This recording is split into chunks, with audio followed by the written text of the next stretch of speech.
Hello सांग माने आजिर video रे आमे आउ एक ओडिया एसेकु लेखिबा। तेबे चलंतु विलंब न करी आमे भिडियो को यथाशीघ्र आरंभ करिबा।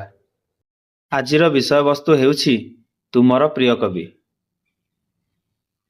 कवि लेखक और सारस्वत साधक गण विश्वस्रष्टा प्रजापतिଙ୍କ सह तुलनीय बोली कहिले आदौ अत्युक्ति हेब नाही। प्रजापति तृण तरुलता विविध जीवगोष्ठी नानादि चरित्र और घटना प्रवाहर सृष्टिकर्ता।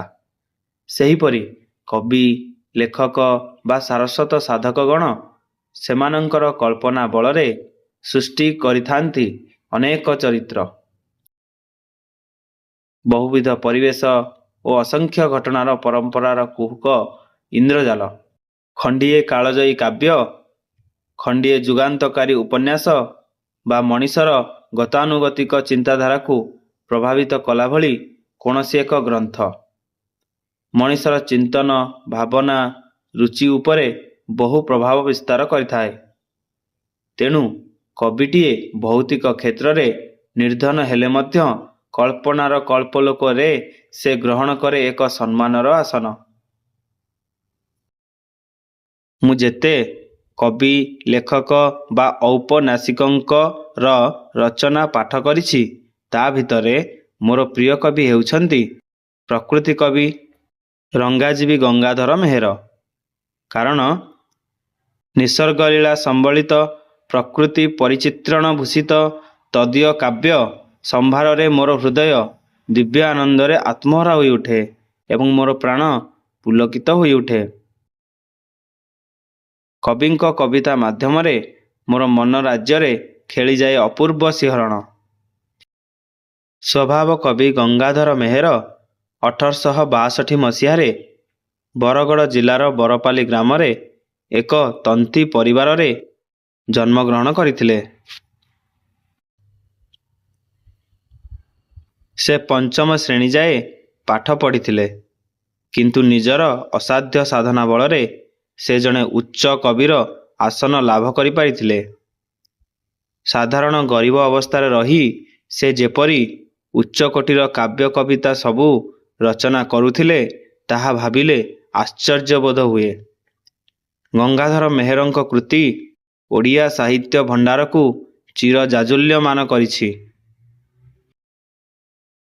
तेणु गंगाधर मेहेरंकु संबोधन करी नंदकिशोर बल लिखिछंती भिक्षुक संगते नृप मुकुट मंडित काल बळे हेबे सर्वे अंतर्हित किंतु तुम्भे दिन कवि रहिब जीवित जेते दिन भवे थिबो ओडिया साहित्य। प्रकृति प्राण गंगाधरंकर काव्यरे केउठी देखिबाकु मिले प्रकृति विभवर जीवंत परिकल्पना, केउठी नैसर्गिक शोभार मनोहर आलेख्य एवं केउठी नरचित्रर परिस्फुटन पाई प्रकृति जगतरु साम्यमूलक अथवा पार्थक्यमूलक दृष्टांत। से स्वर्ण साहित्यर पृष्ठारे लिखिछंती अनेक कविता संभार यथा तपस्विनी, प्रणयवल्लरी, कीचकवध, इंदुमती, अयोध्या दृश्य, उत्कलर लक्ष्मी इत्यादि। प्रकृति को जीवंत करी तपस्विनी काव्य कवि गंगाधर मेहेर लिखिछंती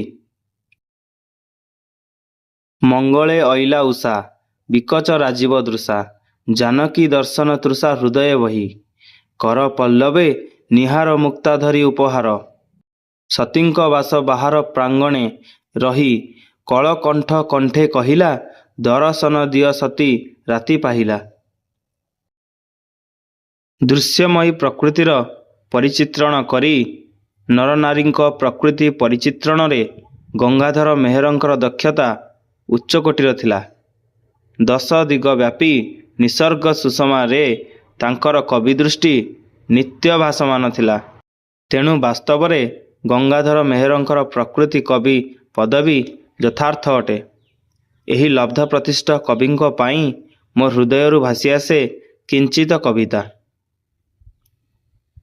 दृश्ये भासुथाए दृष्टि कविंकर भावे भासुथाए मन एकाले हृदय बाजिला मते मा ଭାରତୀଙ୍କ ବୀଣା ସ୍ୱନ। ଯଦି ଆପଣମାନଙ୍କୁ ଏହି ଭିଡ଼ିଓଟି ଭଲ ଲାଗିଥାଏ ତେବେ ଭିଡ଼ିଓଟିକୁ ଲାଇକ୍ ସେୟାର କରିବା ସହ ଚ୍ୟାନେଲକୁ ନିଶ୍ଚୟ ସବସ୍କ୍ରାଇବ୍ କରିଦିଅନ୍ତୁ।